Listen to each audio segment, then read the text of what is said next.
Atos dos Apóstolos, capítulo 4, do verso 23 ao verso 31. Uma vez soltos, Pedro e João procuraram os irmãos e lhes contaram tudo o que os principais sacerdotes e os anciãos lhes tinham falado. Ouvindo isso, unânimes, levantaram a voz a Deus e disseram: Tu, soberano Senhor, fizeste o céu, a terra, o mar e tudo o que neles há. Disseste por meio do Espírito Santo, por boca de Davi nosso pai, teu servo: porque se enfureceram os gentios e os povos imaginaram coisas vãs?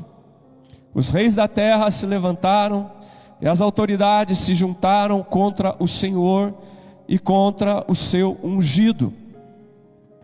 Porque de fato nesta cidade Herodes e Pôncio Pilatos, com os gentios e gente de Israel, se juntaram contra o teu santo servo Jesus, a quem ungistes, para fazerem tudo o que a tua mão e o teu propósito pré-determinaram. Agora, Senhor, olha para as ameaças deles. Concede aos teus servos que anunciem a tua palavra com toda ousadia, enquanto estende a mão, a tua mão, para fazer curas, sinais, prodígios, por meio do nome do teu santo servo Jesus. E tendo eles orado, tremeu o lugar onde estavam reunidos. Todos ficaram cheios do Espírito Santo e com ousadia anunciavam a palavra de Deus. Pai querido, lida está a tua palavra nessa noite. Nós precisamos que o Senhor nos toque, nos fale, nos sensibilize pela ação do Espírito Santo, Pai. Que todo impedimento, seja humano, seja circunstancial, seja maligno, ele caia diante da presença do Senhor. E que a tua palavra caia em boa terra essa noite. Que seja o meu coração, o coração dos meus irmãos, essa boa terra, em nome de Jesus. Amém. Amém. Hoje nós vamos falar sobre a igreja e a oração. Esse texto, irmãos queridos, que nós lemos, está dentro de um contexto, do capítulo 3 até esse ponto, em que os apóstolos de Jesus vivenciam num primeiro momento uma experiência completamente positiva. E num segundo momento, uma experiência totalmente negativa. Do que é que nós estamos falando? Num primeiro momento, eles vivenciam uma experiência marcada pela oração, marcada pela intervenção, marcada pela pregação e marcada pela multiplicação. Do que é que eu estou falando? A palavra diz no capítulo 3 que eles estavam indo para o templo, para a hora nona, 3 horas da tarde, se dedicar à oração. Isso é extraordinário, maravilhoso. O povo de Deus tem que se dedicar a isso, entre outras coisas, a oração. E era isso que eles estavam fazendo. E a palavra diz que não só foi um ambiente de oração, foi um ambiente de intervenção. Quando eles estavam indo para orar, se depararam com um coxo, um paralítico, que era colocado à porta formosa do templo diariamente. E eles, pela graça de Deus, mandam aquele paralítico se levantar, e ele, pelo poder de Jesus, se levanta e começa a andar.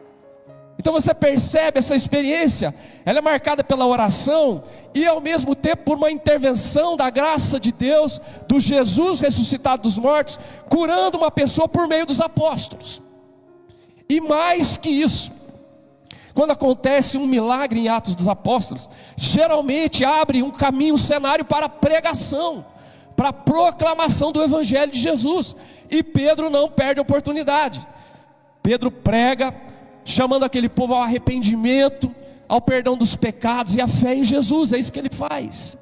E para fechar esse cenário, onde nós temos oração, intervenção, pregação, nós temos multiplicação. O início do verso 4 diz que com isso, a igreja que estava reunida em 120 pessoas no começo de Atos, subiu para 3.000, agora nesse exato momento ela chega a 5.000 pessoas. Então essa experiência, irmãos, é totalmente positiva, extraordinária, uma experiência de oração, uma experiência de intervenção, uma experiência de pregação, uma experiência de multiplicação. Todos nós queremos isso. Que Deus nos dê isso em nome de Jesus. Que Deus dê isso para a nossa igreja. Que Deus dê isso para o seu povo espalhado em todos os lugares da terra. Essa experiência. O problema é que depois do graças a Deus, geralmente vem o ai meu Deus. O ai meu Deus. E o ai meu Deus veio. Eles foram presos, eles foram interrogados, eles foram ameaçados e eles foram proibidos de falar no nome de Jesus. Você imagina, o cenário estava perfeito, tudo lindo, tudo extraordinário, mas de repente as coisas mudam de uma forma tão dramática.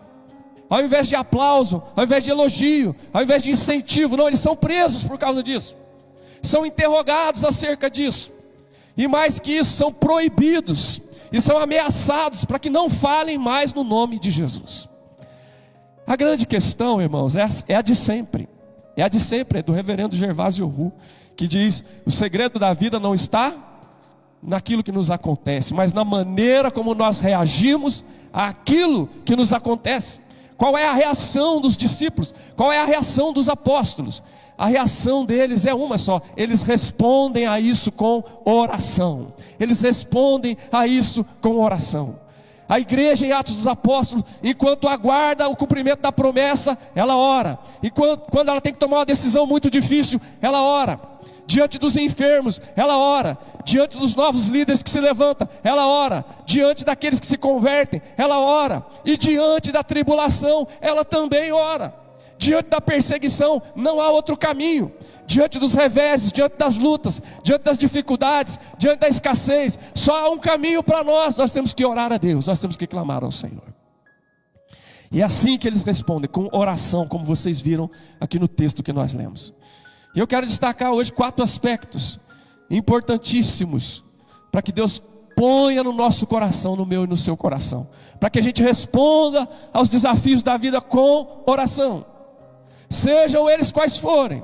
Sejam perseguições, sejam tribulações, sejam acusações, sejam injustiças, sejam perdas, sejam falências, sejam tragédias, que nós respondamos com oração em nome do Senhor Jesus. Amém? Há 4 aspectos importantes que nós vamos destacar. Primeiro aspecto, a importância dos companheiros de oração. A importância dos companheiros de oração. Esse texto começa sinalizando isso. O verso 23, vai colocando na tela, por favor. O texto diz: uma vez soltos, depois de ameaçados, depois de interrogados, depois de estarem presos, depois de serem obrigados a não falar no nome de Jesus, proibidos de falar no nome de Jesus, eles são soltos. Quando eles são soltos, o que é que eles fazem? A palavra de Deus diz: uma vez soltos, Pedro e João procuram os irmãos. Eles não vão para casa, eles não vão se esconder, eles não vão choramingar, eles não vão reclamar, eles não vão murmurar, eles vão procurar os irmãos e lhes contar tudo o que os principais sacerdotes e os anciões falaram para eles. Vão derramar diante dos irmãos o fato de terem sido presos, o fato de terem sido interrogados, o fato de terem sido ameaçados e proibidos de falar do nome de Jesus. Não guardaram para si, e não fizeram disso motivo de lamúria, de murmuração, de reclamação ou de blasfêmia. Fizeram disso motivo de oração na presença do Senhor. O texto mostra que eles procuraram os irmãos, que eles contaram para os irmãos, e o verso 24, o início diz: ouvindo isso unânimes, todos os irmãos levantaram a voz a Deus e oraram. Irmãos, nós precisamos nos cercar de companheiros de oração. Nós precisamos ter pessoas, nós precisamos de pessoas que nós podemos procurar. Nós precisamos de pessoas com quem nós podemos compartilhar. Nós precisamos de pessoas com quem nós podemos orar. Porque a vida cristã, ela não pode ser vivida sozinho. Nós somos um corpo em Cristo. Há coisas que você precisa administrar sozinho, mas muitas coisas precisam ser compartilhadas, para que outros ajudem a você a carregar o fardo. A palavra de Deus diz: levai as cargas uns dos outros. Isso acontece muitas vezes quando nós nos cercamos de companheiros de oração, de homens e mulheres de oração. E nessa igreja está se abrindo toda semana oportunidade para você se cercar de companheiros de oração. Na segunda-feira se reúnem os pequenos grupos dessa igreja. 8 pequenos grupos estão reunidos nessa cidade. É uma oportunidade para você se aproximar de alguém e encontrar um companheiro, uma companheira de oração, irmãos de oração. Quarta-feira se reúne um grupo aqui. É um pequeno grupo também, mas muito firme, muito intenso. Talvez você encontre aqui companheiros de oração. Na sexta-feira, 20 horas, tem um grupo de 7 a 12 pessoas que se reúne toda sexta-feira. Eles vêm para a noite de oração. E talvez é isso que você precisa para começar a dar resposta diferente às vicissitudes da sua vida. É isso que você precisa para não continuar reclamando, murmurando, tendo atitude negativa, tendo uma atitude que não parece de discípulo de Jesus. Mas que você comece a dar respostas de alguém que tem o Evangelho de Jesus, que crê em Jesus, que é dirigido pela palavra de Deus e que vive no poder do Espírito Santo. Nós precisamos ter pessoas que nós possamos procurar. Eles procuraram os irmãos. Pessoas que nós possamos compartilhar as lutas que nós estamos vivendo em casa, no casamento, com os filhos, no seu trabalho, certo? Na sua vizinhança, na sua vida pessoal ou conjugal. Nós precisamos ter pessoas que nós possamos procurar, que nós possamos compartilhar, com quem nós possamos orar. O apóstolo Paulo, eu nem marquei aqui, tem tantos textos. O apóstolo Paulo várias vezes pede para a igreja: ore por mim, irmãos, ore por mim. Efésios, Romanos, Colossenses, ele diz: ore por mim para que Deus abra a porta à palavra. Ore por mim pela perseguição que eu estou passando. Ore por mim pelas coisas que eu tenho à frente. Ore por mim. E se você acha que Paulo é o ápice de alguém que se cercava de companheiros de oração, não, Jesus é o ápice de quem se cercou de companheiros de oração. Na hora mais dolorosa, no Getsêmani, ele levou Pedro, Tiago e João e pediu: orem comigo. Levou os discípulos todos, e mais particularmente Pedro, Tiago e João. E ele 3 vezes clamou ao Pai: Pai, se for possível, afasta de mim esse cálice. Se não for, seja feita a tua vontade. E ele voltou e os discípulos estavam dormindo. Mas ele mostrou a necessidade que nós temos de nos cercar de companheiros de oração. Ele mostrou, sendo Deus em carne, naquela hora agônica, ele não abriu mão e se cercou de companheiros de oração. Quem são os seus companheiros de oração? Quem são as pessoas que têm acesso ao seu coração? Quem são as pessoas que você abre aquelas coisas difíceis? Nós temos secularmente aquilo que é ferramenta para nós. Os psicólogos, os terapeutas são ferramenta. Você tem algo de graça. Você tem algo que é obra do favor de Deus na sua vida. Os companheiros de oração. Escolha um homem, uma mulher piedosa, gente crente, gente maduro, não fofoqueiro, não liviano, gente séria, gente crente, gente piedosa, que pode ser bênção, que pode ser resposta na sua vida. Cerque-se de companheiros de oração. A importância dos companheiros de oração. A voz está indo. Segundo, primeiro, a importância dos companheiros de oração. Segundo, a importância das nossas atitudes na oração. Qual que é a sua atitude na oração? Jesus fala na parábola lá em Lucas: 2 indivíduos foram para orar, foram ao templo para orar. Um deles orava de si para si, já saiu perdendo. Mas o outro não conseguia nem olhar para o céu e dizia: Senhor, tem misericórdia de mim, que eu sou um pecador. Qual é a sua atitude na oração? Aqui a palavra mostra que a atitude de oração desses irmãos era confiança. Confiança na soberania de Deus, confiança na palavra de Deus, confiança nos propósitos de Deus. Oravam com confiança. O verso número 24 diz assim: ouvindo isso, unânimes levantaram a voz a Deus e disseram, olha lá: Tu, soberano Senhor, que fizeste o céu e a terra, o mar e tudo que neles há. Tu, soberano Senhor, significa Senhor absoluto. A palavra grega é déspotes, que é usado para déspota no sentido pejorativo. Aqui no sentido positivo significa aquele que é Senhor absoluto de todas as coisas. Eu oro e eu sei a quem eu estou orando. Não estou orando ao pastor, não estou orando ao presbítero, não estou orando ao prefeito, não estou orando ao vereador, não estou orando ao governador e nem ao presidente da república. Eu estou orando ao Deus dos céus. Eu vou com confiança na soberania de Deus. Ele é Deus. A última palavra é dele. Ele é o Senhor do céu e da terra. Ele é o soberano, Rei dos reis e Senhor dos senhores. É com essa confiança que eles chegam diante de Deus. Eles dizem: Tu, soberano Senhor, Criador, que fez os céus e a terra e tudo o que neles há. E o verso 24 diz que pelo Espírito Santo falou pela boca de Davi. O Espírito Santo falou lá no Antigo Testamento pela boca de Davi. Isso é obra de Deus. É obra de Deus. Nós chegamos com confiança, porque nós estamos orando ao Deus soberano. Aleluia. E principalmente os presbiterianos, eles creem e afirmam a soberania de Deus. Aleluia.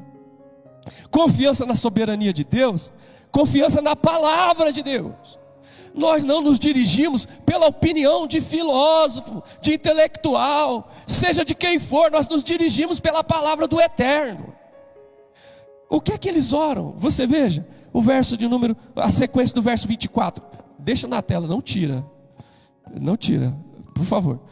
Tu, soberano Senhor, que fizeste o céu, a terra, o mar e tudo que nele existe. Pode seguir, filha, segue. Disseste por meio do Espírito Santo, por boca de Davi, o nosso pai, teu servo. Ele está citando o Salmo 2.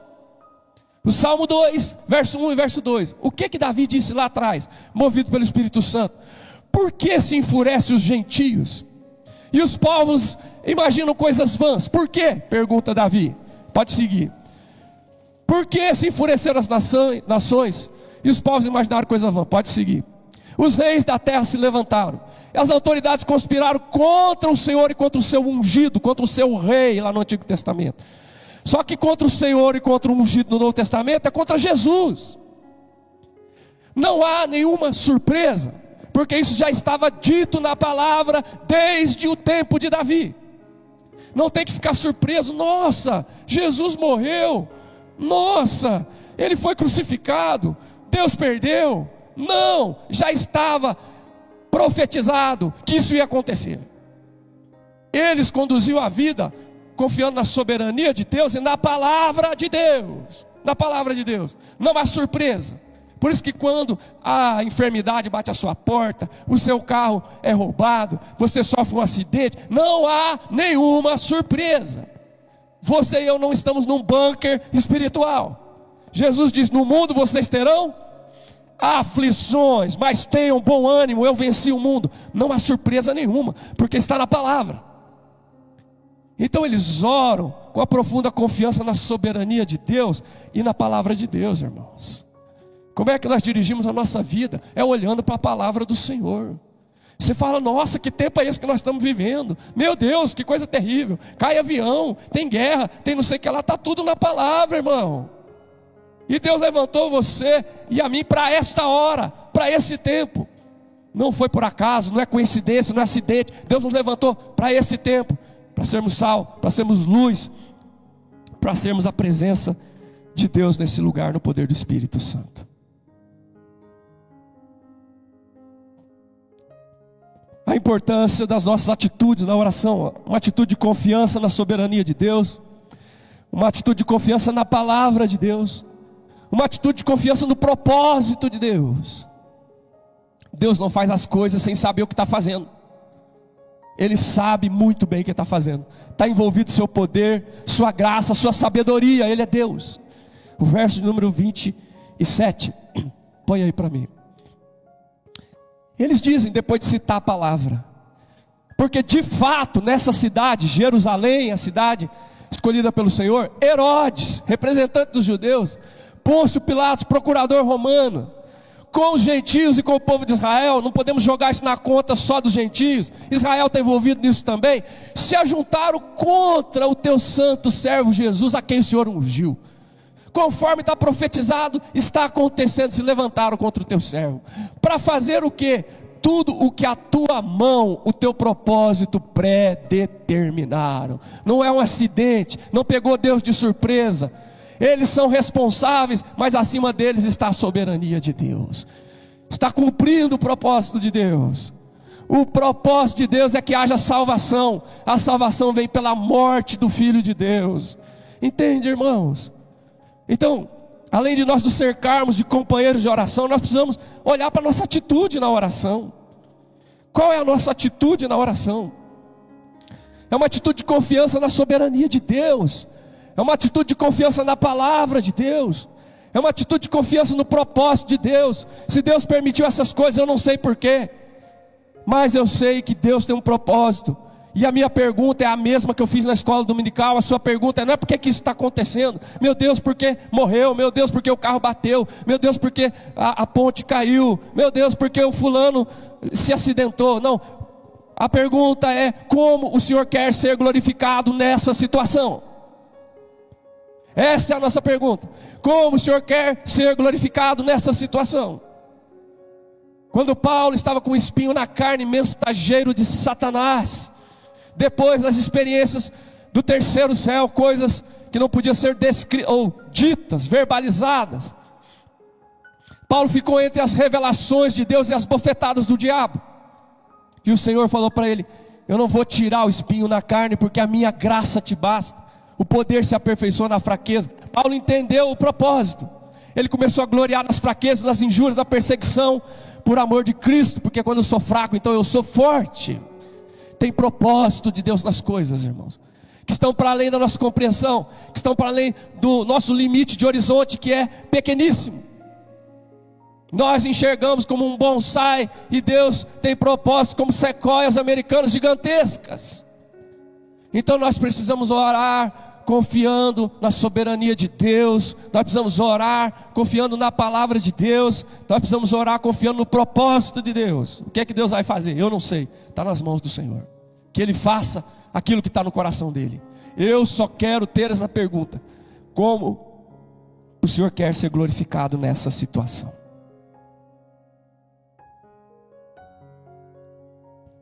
Qual tem sido a sua atitude na oração? Como que você tem se portado diante de Deus? Irmãos, é claro que tem lugar para lamento. Claro, a Bíblia está cheia de lamento. Não tem problema, existe a hora da lamentação. Existe a hora do desabafo, faz parte. Mas existem momentos que a gente não pode ficar eternamente na lamentação. Não podemos ficar eternamente no murmúrio. Precisamos nos levantar. Porque o nosso Deus é soberano. Ele nos deu a sua palavra e Ele tem propósitos que estão para além do nosso entendimento. Louvado seja o nome do Senhor. Terceiro, primeiro, a importância dos companheiros de oração. Segundo, a importância da nossa atitude na oração, das nossas atitudes na oração. Terceiro, a importância dos nossos pedidos na oração. Eles não fizeram nenhum pedido até agora, percebeu? Não teve pedido até agora. Agora vem o pedido. Agora vem o pedido. Olha esse pedido, que coisa surpreendente. Senhor, mata Herodes. Senhor, trucida Pilatos.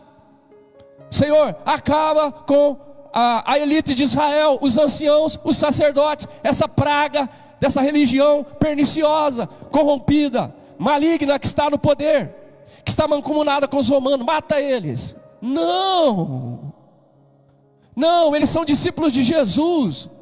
Não são discípulos de Hitler, são discípulos de Jesus. Olha lá, agora, Senhor, olha para as ameaças deles, Senhor. Senhor, olha para as ameaças deles. Nós focamos naquilo que está impedindo o progresso do Evangelho. Concede aos teus servos que anunciem a tua palavra com toda a ousadia.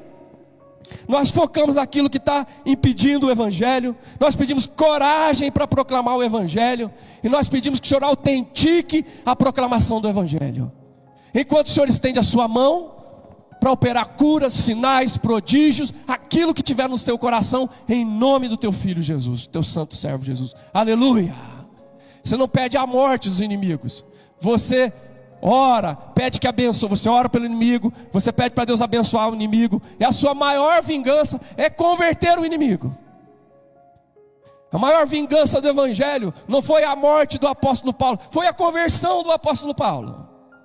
Porque se nós tivéssemos, se a igreja tivesse um coração desviado do evangelho, desviado da graça de Deus, desviado do reino de Deus, eles iam pedir a morte de Paulo. Mas Deus converteu o perseguidor e transformou ele em um proclamador do evangelho. Louvado seja o nome do Senhor. Olha o que eles pediram. Deus olha para aquilo que está impedindo o progresso do evangelho. Dá ousadia para que a gente continue proclamando o evangelho. E faz os teus sinais, as tuas maravilhas, enquanto nós pregamos o evangelho. Que o Senhor cure, que o Senhor restaure, que o Senhor abençoe, que o Senhor transforme, que o Senhor console, como um sinal do teu evangelho chegando naquele lugar. Aleluia. Não é para você orar para Deus matar sua sogra. Não é para você orar para Deus acabar com seu cunhado. Não é para você orar para Deus acabar com o seu vizinho, com o seu colega de trabalho. Não é para você orar para Deus matar quem está falando mal de você. É para que ele se converta. Para que o impedimento do evangelho caia por terra. Para que você tenha mais coragem, mais ousadia para falar e testemunhar do evangelho. E para que Deus, na sua graça, ponha a mão e opere maravilhas pelo anúncio do evangelho através da sua boca, através da minha boca, apesar de nós. Louvado seja o nome do Senhor. Amém. A nossa doce vingança não é a pessoa perecer, é a pessoa se converter. Louvado seja o nome do Senhor. Sabe aquela pessoa? Sabe aquela que está pisando no seu carro, que está te dando trabalho, dor de cabeça, que tem te chateado, que tem te prejudicado? Ora, não para que ela pereça, mas para ela que se converta em nome de Jesus e para a glória do Senhor. Que o impedimento do evangelho caia, que o impedimento ao evangelho caia, que a ousadia em proclamar o evangelho cresça, e que o Senhor opere aquilo que só Ele pode fazer, as suas maravilhas, enquanto o evangelho está sendo anunciado. Amém? A importância dos nossos pedidos, não é só da nossa atitude, do nosso pedido. O que você anda pedindo para Deus? É só coisa material? Deus deixa, Deus é bom. Mas se a nossa esperança em Cristo se limita a essa vida, comamos e bebamos que amanhã morreremos, é casa, carro, fazenda, dinheiro. Se é só isso, Paulo diz: vocês são os mais infelizes, os mais miseráveis de todos os homens. Não acumule tesouro na terra, onde a traça, a ferrugem, o ladrão leva. Você põe senha de tudo quanto é jeito no banco e eles burlam. Cada dia que fica mais sofisticado, fica mais perigoso. Você tem não sei quantos milhões na conta, dali a pouco você vai olhar, não vai ter mais nada, porque um hacker entra lá e leva tudo. E se a sua vida estava pautada nisso, o chão abre e te engole. Mas se a sua vida está nas mãos do Senhor, pode abrir o buraco que for, porque a tua vida está sobre a rocha do evangelho e do reino de Deus. Aleluia. Ah, meu Deus, como é que você tem orado? Como Elias, pedindo a morte para si? Como é que você tem orado? Ou como Tiago e João: vamos mandar fogo do céu no samaritano. Às vezes nós estamos tão jururu, tão macambuzo, tão cara de bule, que a gente está como Elias pedindo a morte, e não sabe que Deus quer arrebatar em vida. Mas às vezes nós estamos como Tiago e João, com fogo nos, com sangue nos olhos. Senhor, vamos mandar fogo sobre o samaritano. Não, nem como o extremo de Elias, nem como o extremo de Tiago e João, mas como os discípulos e como que aprenderam com Jesus. Pai, perdoa-lhes, porque não sabem o que fazem. A igreja, a oração, mostra a importância dos companheiros de oração, mostra a importância da nossa atitude na oração, mostra a importância dos nossos pedidos. Pelo que você tem orado? Então não pode orar pelas coisas materiais? Pode. Na oração do Pai Nosso diz: o pão nosso de cada dia dá-nos hoje. Mas se você ora só por isso, ora pelo crescimento espiritual, ora para você amadurecer, crescer, virar homem de Deus, virar mulher de Deus, parar de criancice, de meninice, de reclamação, de murmuração.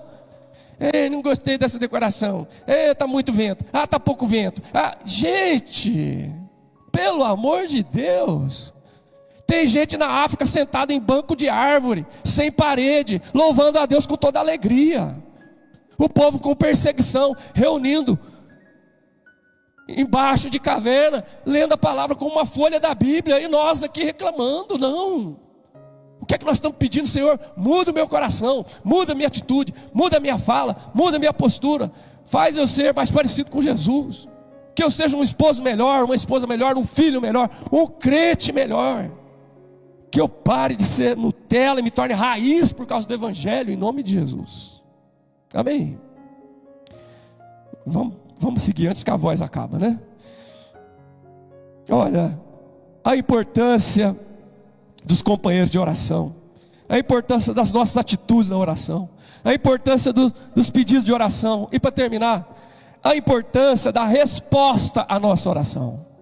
Verso número 30, né? A importância 31, filha. A importância da resposta às nossas orações. Teve uma resposta. Olha a resposta. Tendo eles orado, tremeu o lugar onde estavam reunidos. Aleluia.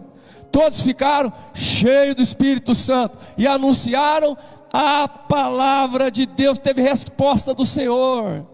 Às vezes Deus diz sim, às vezes Deus diz não, às vezes Deus espera, e às vezes quando Deus diz não, você fala, quando passa um tempo você fala, louvado seja o teu nome, aquilo que eu pedi era uma besteira, era uma loucura, o Senhor me livrou de mim mesmo. Mas aqui Deus disse sim, Deus respondeu sim, e é tão lindo, irmãos. Houve coisas extraordinárias, houve um impacto local, houve um impacto existencial, e houve um impacto missional. Presta atenção nisso. O impacto da resposta foi local. O lugar tremeu. Várias vezes na Bíblia, quando a presença de Deus se manifesta, o lugar treme. Quando Deus entrega a lei para Moisés, o monte tremia, porque era a presença de Deus. Aleluia. Eu não estou muito interessado que o lugar trema, eu estou interessado que o seu coração trema, que o teu coração trema, que a tua consciência trema, que a tua alma trema diante de Deus, na presença do Senhor, que você tenha temor de Deus, porque Deus está nesse lugar. Não entre e sai como se você estivesse num shopping, não entre e sai como se você estivesse passeando num lugar turístico. Você entrou na casa de oração, na presença de Deus. Esse lugar treme, mesmo que nada aconteça fisicamente, por causa da presença do Senhor. Houve um impacto local, e se Deus quiser fazer tremer, que Ele faça em nome de Jesus. Mas que trema o seu coração, trema a sua consciência, trema o seu íntimo diante do Senhor em nome de Jesus, para que você não saia daqui do mesmo jeito que você entrou, você saia diferente pela ação de Deus na tua vida em nome de Jesus. Eu falo para os nossos meninos crentes, filho de crente, né? Filho de crente, vocês precisam ver a sarça pegar fogo. Eu sou filho do pastor, eu sou filho do presbítero, eu sou filho do intercessor. Não, Deus não tem neto, Deus tem filho. Você precisa ver a sarça pegar fogo. Vamos orar para você ver a sarça pegar fogo, para você falar assim, não é o Deus do meu pai, o Deus da minha mãe, o Deus do pastor, é o meu Deus, é o meu Deus. Louvado seja o nome do Senhor. Amém. Para que você trema na presença de Deus. Houve um impacto local, houve um impacto existencial, porque às vezes treme o lugar e a pessoa entra e sai do mesmo jeito, entendeu? Chora na hora do louvor, levanta a mão, não tem nada errado, pode chorar, pode, não tem nada errado. Mas se houver um impacto só local e não houver existencial, não, eles ficaram cheios do Espírito Santo. Aleluia. O impacto foi local e foi existencial. Tocou, eles ficaram cheios do Espírito Santo de Deus. Eu espero que esses presbiterianos que vão completar 102 anos fiquem cada dia mais cheios do Espírito Santo de Deus. Cheio do Espírito de Deus. Não é cheio de loucura, cheio de lascívia, cheio de inveja, cheio de doidice, é cheio do Espírito Santo de Deus. Para que quando alguém botar a porta na entrada da casa de oração, ele já sinta um impacto local e existencial, que não está no lugar, está em nós, está na nossa vida. Aleluia. Houve impacto local, houve impacto existencial e houve um impacto missional. Como é que terminou? Eles ficaram cheios do Espírito, não ficaram rodando na igreja, subindo nas paredes, fazendo blá blá blá blá blá. Não, eles saíram e anunciaram com ousadia a palavra de Deus. Ninguém ficou igual a lagartixa subindo a parede, com essas unções esquisitas, que não tem fundamento bíblico. Não, eles saíram e anunciaram com ousadia a palavra de Deus. Aleluia. Deus permita que quando nós orarmos, que nós nos cerquemos dos companheiros de oração, que nós tenhamos uma atitude digna na nossa postura em oração, que nós tenhamos pedidos que toquem o coração do Senhor, porque estão em sintonia com a sua vontade, com a sua palavra, e que nós vejamos a importância da resposta que Deus vai dar, que promova um impacto local, existencial e missional. Nós vamos sair da porta para fora e o mundo vai sentir que nós estivemos na presença do Senhor. Eu vi um vídeo hoje que o João mostrou de brincadeira, de comédia, de sátira. A menina, uma crente pentecostal, levantou e falou assim: quando eu levanto, como é que é? Eu já falo para o diabo: fica esperto que eu já levantei. É mais ou menos isso, né? Fica esperto que eu já levantei, você já vai começar a perder. Olha, se nós tivermos tocado pela presença de Deus, vai ter impacto local, vai ter impacto existencial e vai ter impacto missionário. As pessoas vão saber, porque aqui o texto fala assim: quando eles começaram a interrogar, eles não tinham como não reconhecer que aqueles dois tinham andado com Jesus. Reconheceram que eles andaram com Jesus. As pessoas vão olhar e falar: esse aqui não tem jeito, esse aqui tem uma luz, tem uma coisa diferente na fala, na postura, na conduta, no jeito que entra, no jeito que sai, no jeito que conduz a vida. Esse aí é discípulo de Jesus. Aleluia, louvado seja o nome do Senhor. Amém. De manhã eu falei sobre a igreja e a perseguição. Por quê? Porque a nossa igreja em 1958 foi incendiada. E todos os indícios dizem que indicam para um incêndio criminoso, de perseguição. Agora eu estou falando da igreja e a oração. E eu queria que você ficasse com isso no teu coração. Que Deus plantasse em você esses 4 aspectos importantes. Marcasse para você a importância dos companheiros de oração, a importância da atitude, da nossa atitude na oração, a importância dos pedidos que nós estamos fazendo em oração, e a importância da resposta que Deus vai dar à nossa oração, em nome de Jesus. Porque nós somos igreja na dimensão pessoal, mas somos igreja na dimensão congregacional. Nós somos igreja no individual, mas somos igreja no coletivo. Não importa se é no individual, ou se é no coletivo, se é no pessoal, ou se é no congregacional, eu espero que Deus enche o seu coração dessa palavra, em nome de Jesus. Amém? Vamos ficar de pé para nós orarmos, irmãos.